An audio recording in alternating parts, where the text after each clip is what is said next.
Los 33 temas del aprendiz masón, por los hermanos Adolfo Terrones Benítez y Alfonso García. Tema número 4. La columna B, su significado y su interpretación. Voz, hermano Lobo.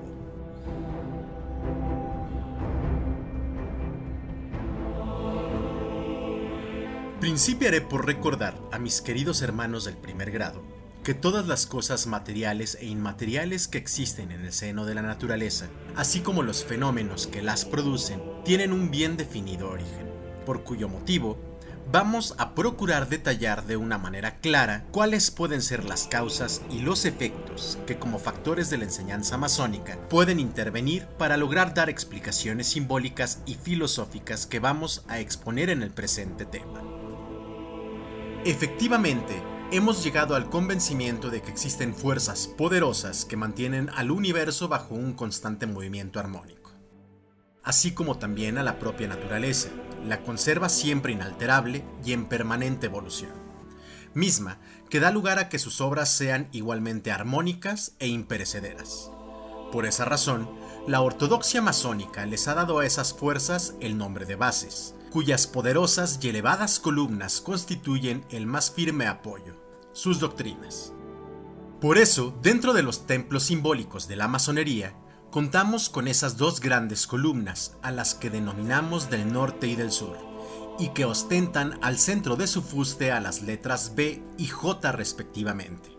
mismas que dan cabida a otro sinnúmero de columnas, que también personifican a todos los miembros activos de las logias, y que por lo tanto, todas ellas constituyen una infinidad de pequeños apoyos, sobre los que descansan los principios, los preceptos y las máximas que dentro y fuera de los talleres se propongan simbólica y filosóficamente y por todas partes del mundo. Por lo mismo, las dos grandes columnas, en lo material, son las que sostienen a la bóveda del infinito que cubre a los templos masónicos, y las demás son las representadas por las dignidades, oficiales y en general a la totalidad de los hermanos que forman las logias esparcidas por la superficie de la tierra. En consecuencia, por ahora únicamente vamos a estudiar el origen, la etimología, el significado y la interpretación que en masonería se conoce acerca de lo que es la gran columna B o del norte. Por lo tanto, diremos que a 3 pasos de distancia, frente a la puerta de entrada del templo, aparecen las dos grandes columnas bronceadas, una oscura que ostenta la letra B al centro del fuste y la otra brillante en todo su esplendor, con la letra J en igualdad de circunstancias que la anterior. La primera se encuentra colocada al norte con la B, mirando hacia el oriente, y la segunda se encuentra al sur, presentando la letra J hacia el mismo punto cardinal. Ahora bien, entrando en materia, diremos que la palabra columna viene de la lengua latina columna, voz que se refiere a un pilar de diferentes formas, estructuras y tamaños. También se le da este nombre a la reunión de varias unidades militares en marcha, a una sucesión de objetos superpuestos, a los vapores, humo, polvo y en general a todos aquellos gases visibles que se elevan hacia el infinito, sin disolverse o desparramarse, sino hasta alcanzar grandes alturas en el espacio. Una vez que hemos hecho la descripción física de lo que puede ser una columna, veremos ahora cuáles son las enseñanzas que en masonería nos proporciona la columna B, en atención a su origen histórico, más o menos conocido hasta la fecha, puesto que según el ritual antiguo, se sabe que dicha columna fue colocada en el rumbo norte del pórtico del templo simbólico, para recordar a los hijos de Israel, yentes y vinientes, la adoración que debían profesar a la gran columna de humo que oscureció el camino al faraón y sus ejércitos cuando los perseguían por haber huido de la esclavitud de Egipto. Sin embargo, parece que en su aparición original y su significado simbólico se remonta a muchos años atrás, por cuya razón se asegura que dicha columna materializaba a la estrella polar del norte, a la que dieron en llamar también estrella de Horus, nombre que posteriormente se le cambió por el de Tat o Taat, voces sánscritas que en conjunto significan en fortaleza. y por lo mismo se le considera como un emblema de la fuerza, y de ahí que muchos autores atribuyan a estas palabras el origen de la sagrada del aprendiz masón, como vamos a tener la oportunidad de confirmarlo más adelante al tratar su interpretación. En el antiguo simbolismo que se conoce acerca de la Gran Columna B, existe otra interpretación exotérica, pero como alegórica del gigante Atlas, que sostiene en globo terráqueo sobre sus hombros, por cuya razón observamos sobre la parte posterior del capital de la referida columna a la esfera terrestre, descansando sobre granadas y lirios cubiertos por una red. También vamos a conocer a fondo las lecciones simbólicas y filosóficas que contiene en sus enseñanzas la Gran Columna del Norte, sobre cuya estructura emblemática debe estar en constante observación el ojo cuidadoso del hermano segundo vigilante, siempre dispuesto a derramar sus torrentes de sabiduría, a la vez de que es también su deber estar atento a recorrer con su vista en dicha dirección, por ser el sitio en que recibe la luz masónica a los hermanos aprendices. Igualmente, desde dicho lugar se marca la senda del destino de cada uno de los iniciados, para poder conducirlos sin tropiezo de norte a sur, en su carrera por alcanzar la anhelada meta de su instrucción y aspiraciones. Por eso, se cree también que el símbolo B, que se observa al centro de dicha columna, determina el eje de la línea Shu, que a su vez señala los puntos de la división equinoccial para formar el triángulo de Horus. Por eso se dice también que la voz Tat es sinónimo de tierra, y el triángulo es del primer grado de la masonería simbólica, con relación a lo que es el universo dentro del sistema solar. Pero existe otra interpretación que se le atribuye a la palabra sagrada del aprendiz masón, y se sabe que la inicial B se traduce como en, y a las siguientes significan fortaleza. Y como es de nuestro conocimiento que la voz divina ordenó al pueblo de Israel establecer su dominio en fortaleza, quiere decir que se confirma y está perfectamente justificada la interpretación anterior que se le atribuye a las letras de la gran palabra sagrada, puesto que se toma como base o principio a la inicial que ostenta la gran columna al centro de su fuste, en cuyo caso resulta que es la representativa genuina a las ciencias que se imparten en la primera cámara. Por lo que respecta al material de que está construida la Gran Columna del Norte, la Biblia nos da a conocer que era de bronce fundido, pero posteriormente se ha sabido que su aspecto, estructura y resistencia denotaban que el metal del que estaba hecha superaba en todo a lo que hoy llamamos bronce. Ahora, en cuanto al color oscuro que se observa y cubre su superficie, es indudablemente una razón para creer que en efecto en esta forma se trató de hacer un recordatorio al pueblo de Israel de la gran columna de humo que cegó a sus perseguidores, como ya se dijo antes cuando huyeron de la esclavitud de Egipto. Pero la interpretación masónica actual consiste en que esta columna recibe desde el sur al mediodía los pálidos rayos solares por encontrarse en el extremo más septentrional del mundo. Por lo mismo, esta es la circunstancia por la que forzosamente debe estar iluminada por una penumbra. La columna B, en la actualidad y en todas las logias simbólicas, debe ser del orden dórico, por ser este uno de los más primitivos de la arquitectura universal. Y refiriéndonos a sus dimensiones, todas las descripciones conocidas, menos una, están de acuerdo en señalarle de 10 y 8 codos de altura, más 5 de capitel por 12 de circunferencia. Por lo tanto, la altura total de la referida columna era de 23 codos. Pero hay que tomar en consideración que un codo equivale a 459 milímetros. Por lo mismo, su estructura resulta deforme. Sin embargo, si tomamos en cuenta el uso para el que estaba destinado, llegamos al convencimiento de que debemos aceptar dicha deformidad, puesto que no constituía una verdadera obra de arte arquitectónico, sino del orden simbólico. Efectivamente, la gran columna B estaba hueca, y el espesor de sus paredes medía unos 75 milímetros, aun cuando muchos autores lo hacen llegar hasta los 100 milímetros. Por el frente de esta columna habría 3 puertas, en el orden ascendente, por cuyo motivo su fuste estaba dividido interiormente, también en 3 departamentos. dentro de los cuales se guardaban en primer término los tesoros del templo, en segundo lugar las herramientas y útiles de trabajo, y por último el libro de la ley. Además, las enseñanzas filosóficas que nos proporciona la Gran Columna del Norte se explican plenamente durante la instrucción del primer grado, en donde a dicha columna se le conoce como el emblema de la fuerza, de la materia, del principio, del reposo, del negativo, del receptor, de la madre, de lo concreto, de la virtud, etc. Y por lo consiguiente simboliza también el conjunto de causas y efectos que existen en el seno de la naturaleza, para mantener ésta su desarrollo y la conservación de su vida eterna. Asimismo, en sus principios determina a los poderes de firmeza y cohesión, que mantienen al mundo suspendido en el espacio. Por esa razón, observamos al globo terrestre descansando sobre su capitel, por cuyo motivo también se le conoce como representativa de la gravitación universal.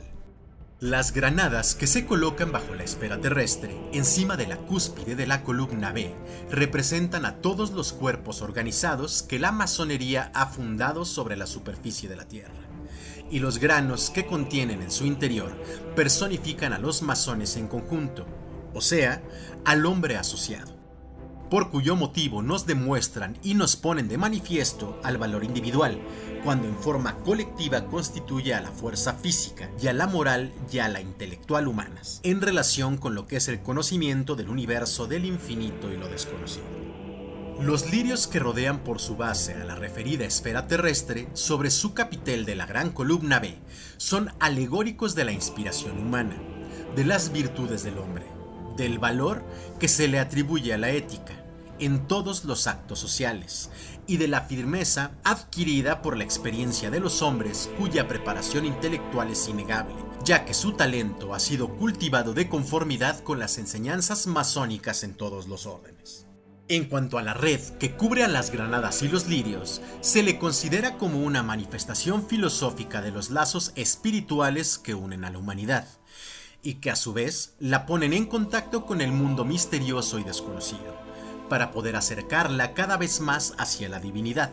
Simboliza también a las grandes cadenas que estrechan la unión y la confraternidad universal que existe entre todos los masones. Es igualmente el emblema que corresponde a la ética social, cuyo conocimiento nos conduce directamente hacia un solo fin: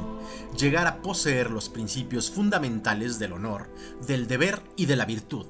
puesto que son factores que ineludiblemente debemos practicar y propagar por todas partes, como cualidades propias de los iniciados, para hacerlas extensivas entre la humanidad sin distinción de credos, castas ni de razas que habitan la superficie terrestre.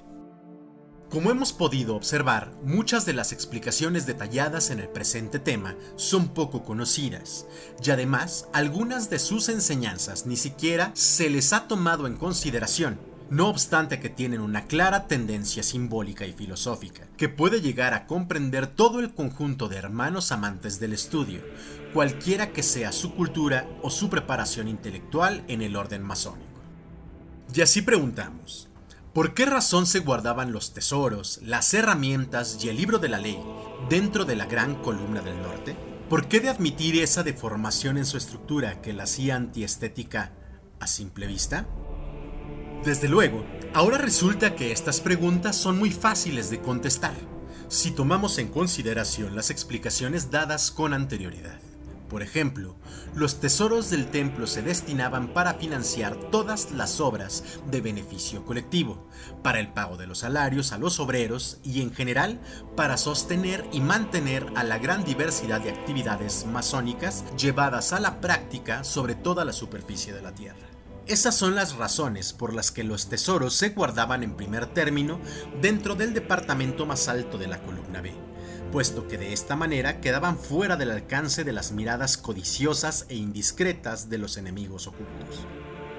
En segundo lugar, se guardaban los instrumentos y útiles de trabajo, para tener la seguridad de que eran empleados correctamente, durante el desarrollo de los trabajos materiales e intelectuales de las obras de arquitectura y de arte, y porque en dicho lugar los referidos utensilios eran examinados minuciosamente por los maestros, que dirigían toda clase de maniobras con el fin de lograr la perfección de los trabajos, o corregir los desperfectos sufridos por dichas herramientas y útiles, para después entregarlos nuevamente a los artesanos, y en esta forma mantener constantemente las actividades de los obreros que llevan a cabo toda clase de trabajos materiales e intelectuales.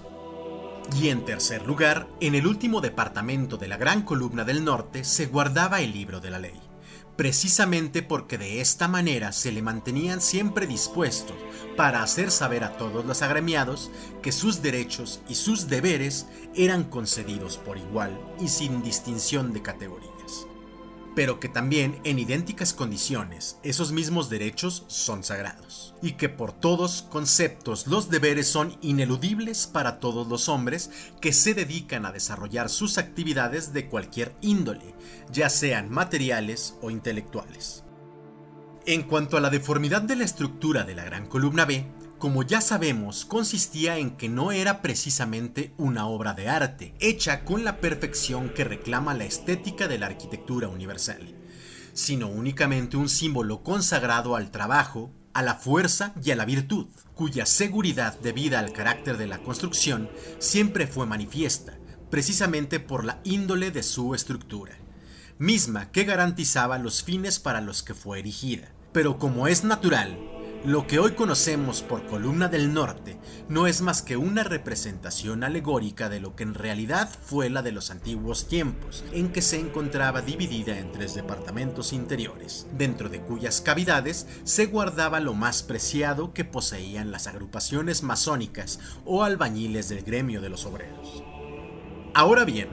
creemos que con la descripción y las explicaciones emitidas hasta aquí llegamos al conocimiento de que las enseñanzas simbólicas y filosóficas que contiene la Gran Columna B o del Norte se extienden hasta lograr demostrar el principio de las cosas, así como la esencia que define el origen de las causas, puesto que todos sus efectos son palpables y por lo mismo son susceptibles de transformación dentro de los seres orgánicos y en los cuerpos materiales, circunstancia por la que el conocimiento de todos estos estudios intelectualmente deben ajustarse a nuestro talento, aun cuando sea por medio de la fuerza bruta dirigida por la propia voluntad del hombre. Por eso es que vemos al pie de la Gran Columna B, rumbo al norte, a la piedra bruta, como representativa de los trabajos al que deben dedicarse los aprendices masones durante el primer periodo de su instrucción simbólica. Por otra parte, la débil luz que ilumina la Columna del Norte es emblemática de la acción gradual a la que se someten a los neófitos, por lo que respecta al conocimiento sistemático de las ciencias que se imparten en la primera cámara, con el fin de que también de una manera proporcional lleguen a comprender de forma clara y consistente sus materias de estudio, puesto que de ese modo no se le da lugar a que aprendan torcidas enseñanzas ni falsas teorías, aun cuando en el sentido moral esa débil luz tiene por objeto proteger a los iniciados de la acción deslumbrante de los rayos directos de un sistema de instrucción, cuyas doctrinas no pueden estar al alcance de quienes empiezan a comprender cuáles son sus principales deberes sociales, porque de otro modo se les podría cegar su entendimiento para volver a caer en el inseguro ambiente de la incertidumbre, de las preocupaciones vulgares y de los errores. Y es la razón por que las nociones científicas también deben impartirse de forma gradual, para el fin de que los conocimientos adquiridos en logia puedan ser perfectamente comprendidos, investigando así si lo que se les da a conocer es o no verdad. En igualdad de circunstancias, este sistema de enseñanzas simbólicas nos obliga a conocer que es un deber llegar hasta el sacrificio personal por el bien propio y el de nuestros semejantes, porque de esta manera apreciamos también el valor que tiene la dedicación al trabajo moderado, así como el de la fuerza intelectual que se desarrolla mediante la constancia en el estudio, factores que irremisiblemente nos conducirán hasta el logro, nuestro perfeccionamiento moral y espiritual, aun cuando dentro del límite de nuestros escasos conocimientos sobre lo que es el simbolismo y la verdad filosófica de la masonería. Existen otras explicaciones más complicadas respecto a las ciencias que contienen las enseñanzas simbólicas que nos proporciona la Gran Columna B o del Norte, mismas que por lo pronto no es posible impartir en esta cámara, porque vienen enlazadas con la instrucción que corresponde a la Gran Columna J o del Sur. Pero más adelante veremos cuáles son los conocimientos que podemos adquirir al tratar de estudiar el simbolismo, la filosofía y las ciencias que se imparten como materias de estudio de ambas columnas.